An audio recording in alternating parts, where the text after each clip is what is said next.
Om Swastiastu. Assalamualaikum warahmatullahi wabarakatuh. Salam sejahtera bagi kita semua. Salam nama budaya, salam kebajikan. Perkenalkan, saya Made Ratnawitari, dosen program studi arsitektur Universitas Ngurah Rai. Pada video micro teaching ini, mata kuliah yang saya ajarkan ialah mata kuliah Teknik Komunikasi Arsitektur, yang mana mata kuliah ini memiliki bobot 3 SKS dan diajarkan pada semester 1. Mata kuliah Teknik Komunikasi Arsitektur ini merupakan mata kuliah yang bertujuan untuk memberi pemahaman mengenai teknik komunikasi arsitektur sebagai sebuah metode untuk menyampaikan gagasan dan konsep perancangan yang informatif dan efektif. Jadi, mata kuliah ini melatih kemampuan mahasiswa dalam mempresentasikan hasil karyanya dengan presentasi maupun gambar, baik itu 2D maupun 3D. Oleh karena itu, mata kuliah ini memiliki komposisi 30% teori dan 70% praktik. Adapun capaian pembelajaran mata kuliah Teknik Komunikasi Arsitektur ini ialah yang pertama, mahasiswa mampu memahami manfaat teknik komunikasi arsitektur. Yang kedua, mahasiswa mampu memvisualisasikan sebuah desain dengan teknik presentasi. Yang ketiga, mahasiswa mampu memahami teknik komunikasi arsitektur secara umum. Yang keempat, mahasiswa mampu memahami teknik komunikasi arsitektur dengan gambar perspektif, baik itu perspektif 1 titik hilang maupun 2 titik hilang. Yang kelima, mahasiswa mampu memahami komunikasi arsitektur menggunakan teknik arsir. Yang keenam, mahasiswa mampu memahami teknik komunikasi arsitektur menggunakan gambar teknik. Yang ketujuh, mahasiswa mampu memahami teknik pembuatan maket sebagai alat bantu presentasi 3D. Dan yang terakhir, yang kedelapan, mahasiswa mampu memahami alat bantu pendukung presentasi berupa poster. Pada video pembelajaran yang saya tampilkan ini merupakan perkuliahan pertemuan keempat dengan materi mengenai gambar perspektif. Perkuliahan ini dilakukan dengan metode ceramah dan task-based learning. Dan dalam pemaparan video, saya menggunakan PowerPoint dan video sebagai media ajar yang bertujuan untuk membantu meningkatkan pemahaman mahasiswa. Dan diharapkan pada pertemuan keempat ini, mahasiswa dapat memahami gambar perspektif, terutama gambar perspektif 1 titik hilang. Selanjutnya akan saya tampilkan video micro teaching yang saya lakukan di kelas. Selamat menyaksikan. Om Santi, Santi, Santi, Om. Wassalamualaikum warahmatullahi wabarakatuh. Namo Buddhaya. Baik, selamat malam semua. Bagaimana kabarnya hari ini? Baik, jadi hari ini kita akan melanjutkan perkuliahan teknik komunikasi arsitektur ya. Jadi materi yang akan kita bahas itu mengenai gambar perspektif. Jadi sebelum mulai perkuliahan, baiknya kita berdoa terlebih dahulu menurut agama saya masing-masing ya. Jadi berdoa mulai.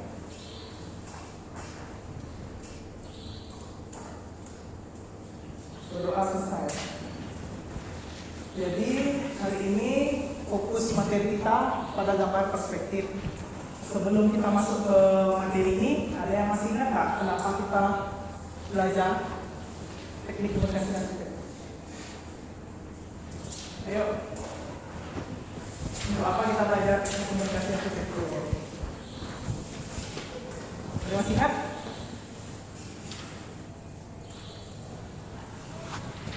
Ayo, di pertama coba. Mau izin, waktunya. Jadi menurut saya, pentingnya kita belajar teknik komunikasi arsitektur itu adalah untuk mempermudah kita mengkomunikasikan ide yang kita sudah pada klien nantinya. Oke, baik. Ya, terima kasih. Oke, benar ya, jadi masih ingat. Komunikasi arsitektur itu merupakan kemampuan seorang arsitek dalam mewujudkan ide atau pikiran arsitekturnya ke dalam bentuk gambar, baik 2 dimensi maupun 3 dimensi ya. Jadi kita berkomunikasi dengan gambar, jadi sebagai seorang arsitek menggunakan gambar ya. Jadi ini salah satu cara terbaik untuk mengkomunikasikan ide atau gagasan seorang arsitek itu melalui gambar. Ya. Jadi sebelum masuk ke gambar perspektif, masih ingat? Perspektif itu kan salah satu dari teknik komunikasi arsitektur ya. Ada yang masih ingat teknik komunikasi arsitektur yang lain yang sudah kita bahas minggu lalu? Apa saja? Oke, sketsa. Oke, gambar skematik. Ada lagi? Ada 10 tuh. Rendering oke. Ya, ini semuanya pakai apa ya. Oke, jadi itu ya, kita balik ke pertemuan yang minggu lalu, itu ada 10, nanti kita cek lagi apa aja yang sudah kita bahas minggu lalu ya. Jadi fokus hari ini perspektif, kenapa? Karena gambar perspektif lebih sering akan kita gunakan untuk memudah ide yang kita punya ya. Jadi kita mulai gambar perspektif. Gambar perspektif adalah representasi perkiraan pada permukaan data gambar seperti yang dialami oleh mata. Jadi gambar perspektif itu seperti bagaimana mata kita melihat. Penglihatan menitik beratkan pada penglihatan mata atau menurut pandangan mata seorang pengamatan. Jadi seperti kita menggambar melihat dari mana itu persis seperti itu keluaran gambarnya ya. Jadi saya pada video yang mulai.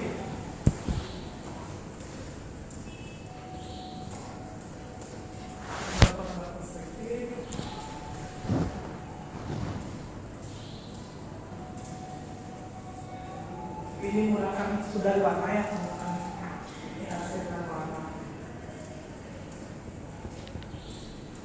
Kemudian ada unsur gambar perspektif. Jadi unsur gambar perspektif itu ada 4. Yang pertama itu garis cakrawala. Garis cakrawala atau garis horizon merupakan garis mendatar dengan ketinggian bervariasi sesuai tinggi mata pengamat dan memisahkan gambar yang di atas dan di bawah.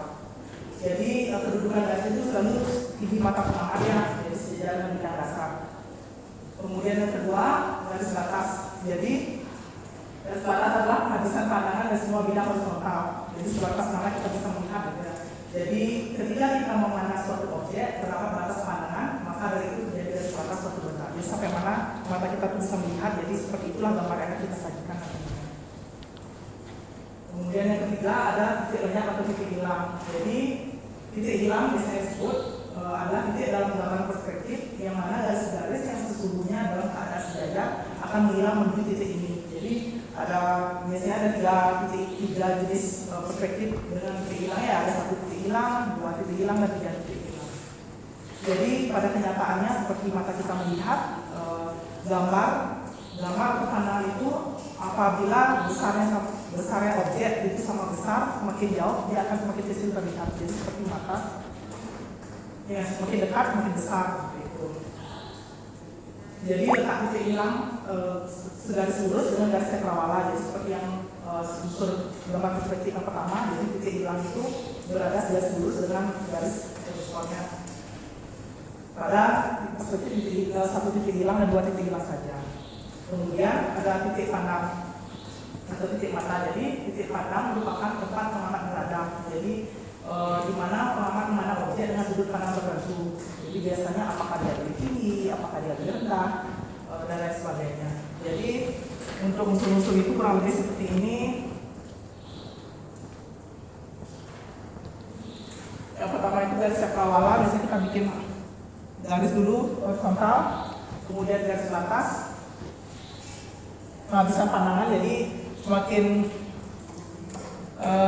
jauh itu semakin jauh habis terlihat gambarnya seperti itu. Kemudian titik titik hilang, ada yang misalnya di atas ada, di tengah pun ada, bisa seperti itu. Kemudian di bawah atau biasanya di kanan kiri. Jadi untuk 1 itu biasanya di tengah garis, kemudian 2 titik hilang itu di kanan kiri, untuk 3 titik hilang itu di atas atau di bawah ya. Jadi kanan kiri, atas atau bawah. Kemudian titik pandang itu jadi sebatas mana kalian bisa melihat. Jadi misalnya seperti ini ya segini aja pandang seperti mata. Jadi saya cuma bisa melihat kanan dan kiri, di belakang kita enggak. Apa ya dari sini ya ke sini. Oke. Jadi seperti yang disebutkan tadi ada perspektif 1 titik hilang. Jadi dapat dilihat pada gambarnya. Letak benar pada gambar terlihat dekat dengan mata karena benar-benar mengusap gitu ya. Jadi terlihat lebih dekat dan kita terfokus pada 1 titik saja. Jadi seperti ini. Kita fokus di sana di belakang, kemudian pada gambar ini kita fokus di sini ya. Kelebihan efek ini biasanya digunakan untuk gambar interior ya. Jadi terpusat di misalnya di tulang-tulangan, kemudian biasanya juga digunakan pada jalan raya. Jadi benar-benar yang lurus, kereta api, pohon dan lain sebagainya. jelasnya dapat dilihat pada video ya. Garis horizon, kemudian ada titik hilangnya. Dibuat ruangannya, bidang dindingnya. Ini membuat ruang keluarga. Jadi semua garis menuju ke titik hilang.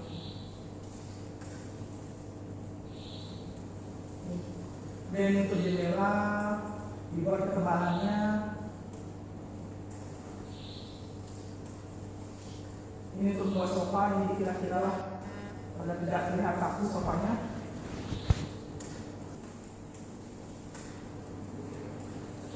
Jadi untuk garis yang horizontal tetap horizontal ya. Kemudian yang vertikal tetap vertikal, hanya garis, hanya objek yang menjauhi mata. Ini yang menjauhi mata menuju ke titik. Paham ya?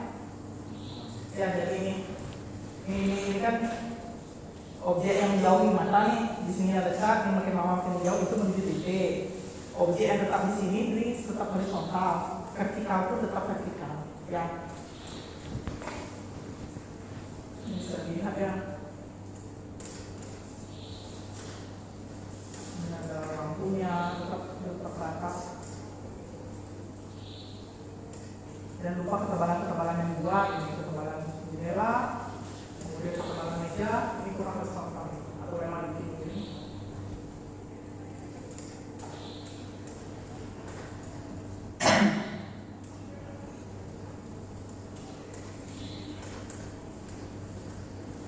Kemudian ada asirannya. Asiran itu melihat dari mana cahaya datangnya, jadi dari sini untuk ada jendela, jadi gambar akan dihasil nantinya dengan cahaya dan jendela.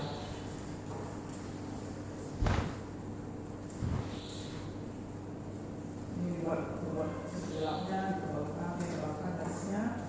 Kelihatan ya?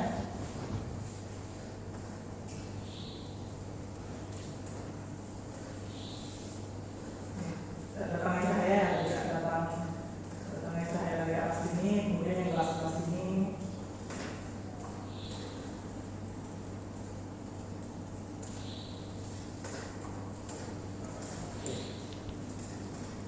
Selanjutnya perspektif dua titik hilang. Sebelumnya perspektif satu titik hilang sudah paham? Nah, ya bisa diingat ya. Nanti kalau masih kurang bisa ditanyakan. Ini perspektif dua titik hilang merupakan salah satu jenis perspektif yang menggunakan dua titik hilang yang terletak berjauhan sebelah kanan dan kiri dari cakrawala. Seperti ini yang tadi. Ini dari cakrawala, titik hilangnya bisa di sini dan di sini. Sejauh yang kalian mau lah. Jadi kalau misalnya masih merasa terlalu curam gambarnya, misalnya kita membuat bangunan sini objek terlalu curam gitu, kalian bisa kok menentukan titik jauh lebih jauh agar sedikit lebih landai masalah. Ya, jadi kalau tadi satu titik hilangnya gambar yang menjauh, objek yang menjauh saja menuju ke titik hilang, sedangkan perspektif dua titik hilang itu garis yang horizontal akan terlihat menuju ke titik hilang. Ya, jadi misalnya tadi pada satu titik hilang misalnya, jadi semua garis itu masih ada yang horizontal dan vertikal, sedangkan dua titik hilang itu sudah tidak ada yang horizontalnya, jadi semua menuju ke titik. Misalnya dua gedung misalnya, terus ini, jadi ini yang horizontal itu menuju ke titik.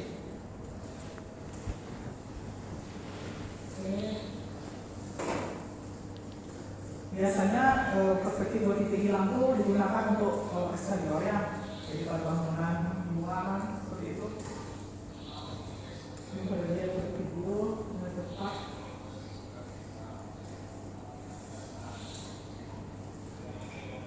Jadi pada gambar ini ya kehilangnya.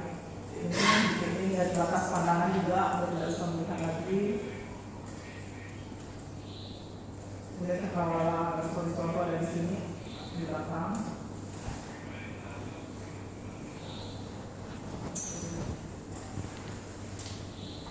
Kemudian ini video berikutnya ini titik hilang dua. Jadi ini bangunannya tetap vertikal, tidak ada garis yang horizontal.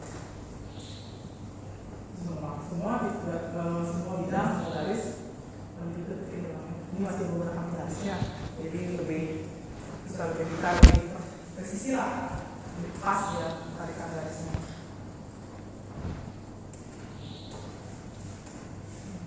Kita lihat ada gambar.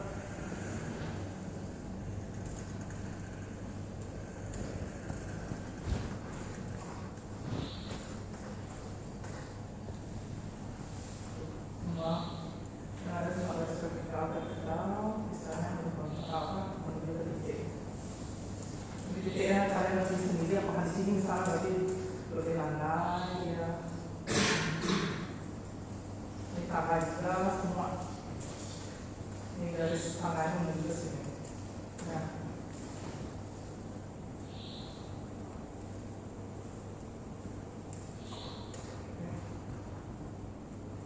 Jadi udah kelihatan ya beda satu titik hilang satu titik hilang. Kelihatan.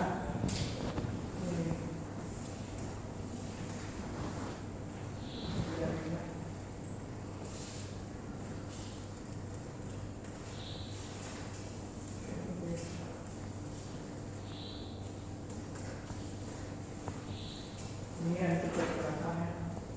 Ada yang ini dengan bukan sama. Kemudian perspektif tidak titik hilang.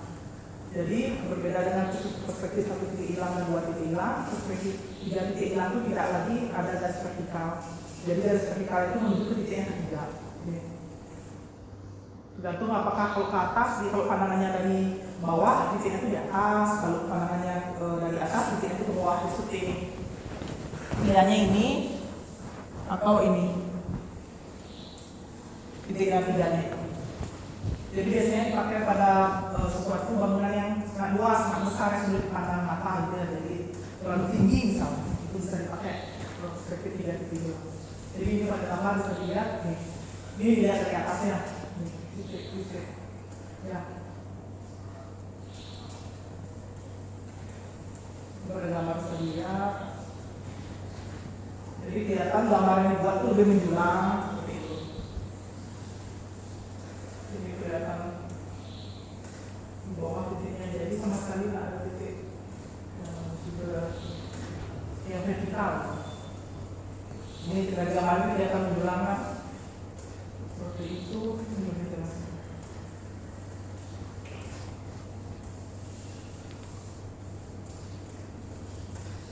Ini titik hilangnya di kanan, kiri, dan di atasnya. Jadi kalau di atas dia melihat dari mana? Melihat dari mana? Atas bawah.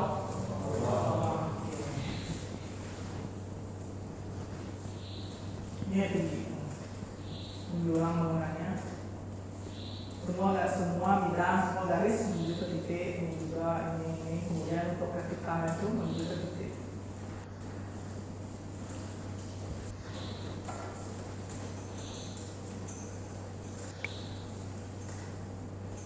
Kelihatan mudah ya. Silakan. Nanti sambil jalan kita pakai. Kalau masih ada kesulitan bisa ditanyakan. Itu ketebalannya tetap diisi, jadi biar terberisi bangunannya memang perspektif seperti itu, bukan buat di itu istilahnya bangunan yang agak ke dalam diulang.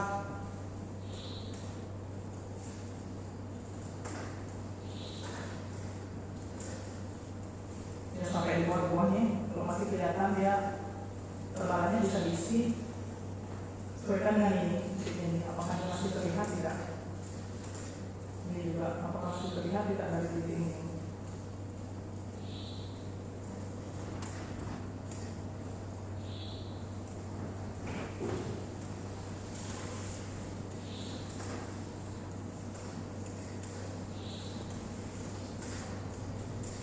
Ini sampai bawah-bawah.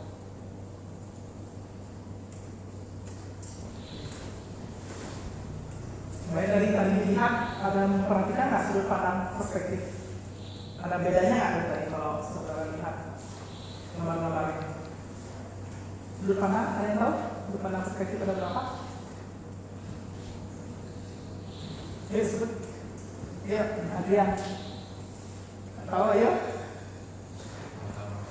Lagi? Lagi? Oke, jadi sebenarnya ada 3. Sudut pandang perspektif itu ada 3. Yang pertama, perspektif mata kata atau kodok biasanya disebut. Jadi metode menggambar dengan melihat objek dari sudut pandang bawah yang menghasilkan gambar bagian bawah objek akan terlihat lebih besar. Jadi kita melihat dari bawah nih, kenapa kodok? Nanti juga menyebut perspektif mata cacing seperti itu. Jadi kenapa disebut seperti itu? Ya memang cacing itu dianggap melihat dari bawah. Jadi ini sudut pandang melihat dari bawah ya. Jadi yang bagian di bawah lebih besar, dan ini biasanya nih ini untuk gambar yang sini memakai 3 titik. Kemudian perspektif mata normal untuk mata manusia. Jadi bagaimana sudut pandang mata kita melihat ya. Jadi metode ini menggambar dengan melihat objek dari sudut pandang sejajar dengan mata kita yang menghasilkan gambar objek yang semakin mengecil dan penggunaan warna yang memudar ketika objek yang jauh. Jadi sebatas mata kita memandang, ini semakin jauh semakin kecil. Yang sama aja sebenarnya untuk yang perspektif seperti hilang, mungkin jauh dulu semakin kecil untuk ke atas. Ya cuma ini titik yang sini. Kemudian ini dan ini. Ya. Kemudian ini perspektif mata burung. Kenapa mata burung? Karena melihatnya dari atas. Jadi perspektif menggambar dengan metode melihat objek dari atas yang menghasilkan gambar objek terlihat lebih besar di bagian atas dan mengecil di bagian bawahnya. Jadi kembali dari perspektif mata kodok atau cacingnya. Jadi yang ini mengecil di bagian bawahnya, besar di bagian atas. Kemudian kalau ini kembali besar di bagian bawah, kecil di atasnya. Paham ya bedanya? Kelihatan kan dari gambar ini bedanya? Kelihatan? Ada yang ditanyakan dulu? Ada yang paham? Sudah paham? Lanjut dulu ya. Jadi sebelum sudah kita bahas minggu lalu, diminta membawa pas gambar dari bawah atau gambar dari bawah. Jadi hari ini kita coba dulu ya menggambar perspektif seperti bilang. Jadi untuk NIM yang berakhiran ganjil menggambar seperti titik hilang, ruang tidur. NIM yang berakhiran genap menggambar ruang keluarga ya. Ini aksennya jangan dulu. Bisa dimulai kah menggambar? Nanti kalau ada yang ditanyakan silakan.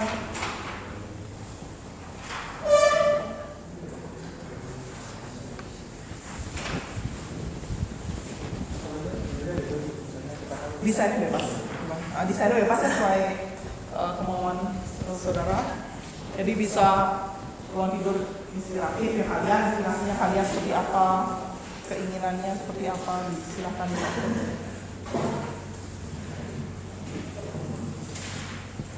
Bisa cari referensi dulu, silahkan. Mau pakai pengalaman dulu untuk mencari titik boleh. Jadi untuk menentukan skala biasanya agak bingung ya. Jadi kalau misalnya bidangnya seperti ini untuk menentukan skala ketinggian bangunan kan ada kita jadinya ketinggian dalamnya namanya mungkin kalian bisa perhitungkan ini misalnya berapa 3 meter. Jadi kalian bisa menentukan ini bagi 3 misalnya. Jadi satu garis itu 1 meter gitu ya. Jadi misalnya sopanya setinggi 1 meter kalian tarik garis ke sini, ini 1 meter sebelah tingginya. Oke, pangkal gini nanti kalian atur sendiri. Kemudian kalau misalnya 2 meter manusia misalnya segini ya, gini orangnya. Ya, jadi kurang lebih seperti itu. Silakan dimulai ya.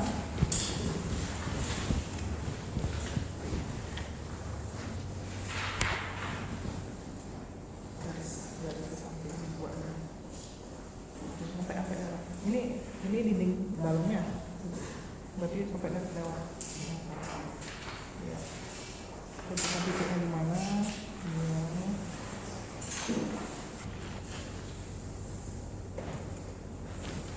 Ya, hasilnya sudah sampai mana?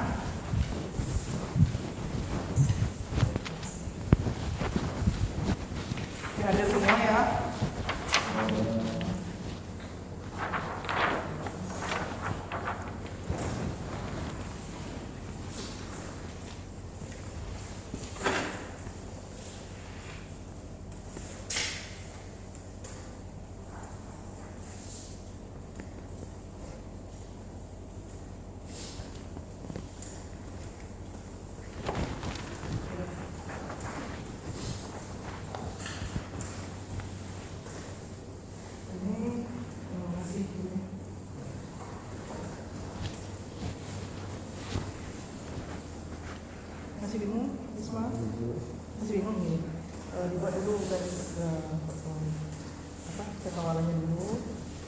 vertikal ya dari sini ya lurusnya.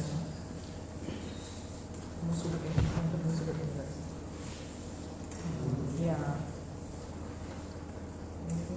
Dan kanan juga. Sini. Itu di yang ujung, kalau ujung dibandingkan. Ya, berapa dia agak lebih panjang misalnya. Kalau ini misalnya 80, 2 kali ini kurang lebih sedikit, ya jadi 2 meter. Kemudian ini juga ke sini. Ini berarti untuk ujung titik, untuk ujung bed itu tetap ke titik yang menjauh dari mata menuju ke titik ya. Ya. Kalau bingung hilang, biasanya agak bingung sama diagonal dan sebagainya. Itu jadi misalnya. Kalian masih belum paham tidak? Sudah?